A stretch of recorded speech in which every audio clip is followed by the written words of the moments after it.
अचानक कसं काय दिसला इथं वर? त्यांना दिसला म्हणजे बाहेरून आला? होय ते बेडकाच्या मागं लागून इथं येऊन पोचलं ते. असं आला असं.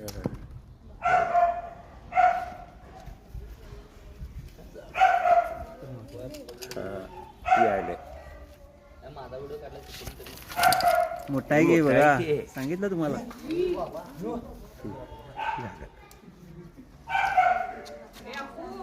पुरा असं जास्त उन्हाचा टायमिंग हं? सापाने बाहेर पडायचं नेहमी लक्षात घ्या. पण ऊन जास्त आहे, त्याचबरोबर खाद्यासाठी सापांना बाहेर पडावं लागत आहे.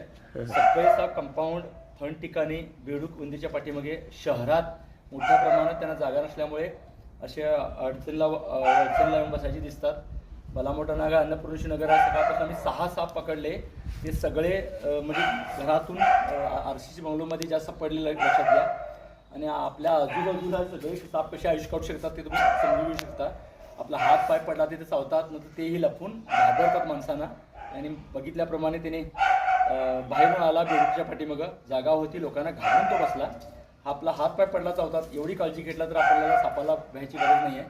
अलगद सापडला कारण तर आतला त्याला जागा नव्हती. साधारण 5 वर्ष वयाचा नाग जातीचा साप आहे. धन्यवाद.